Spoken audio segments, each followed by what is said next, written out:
Hello everyone, Mark McCray here with the Douglas Hills Church of Christ. Thanks for joining us for this week's Minute with the Word. In Mark's Gospel, Mark tells of a man who was healed by Jesus Christ, a man who was paralyzed, brought to Jesus in a time of need by 4 friends.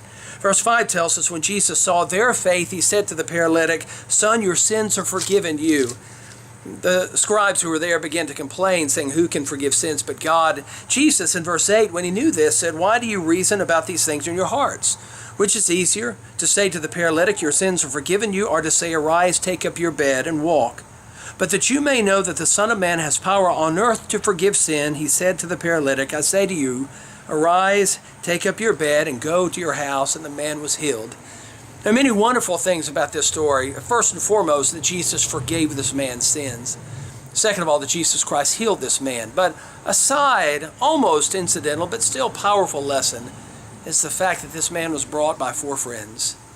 4 friends who cared about him and were willing to carry him on a roof and put a hole in that roof so that their friend could be helped out.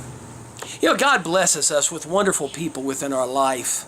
This week, think about the friends who have carried you. Think about the friends who have carried you to Christ, who have brought you to Christ, who have helped you to grow spiritually. Thank God for those friends, and thank those friends for who they are and what they've meant to you.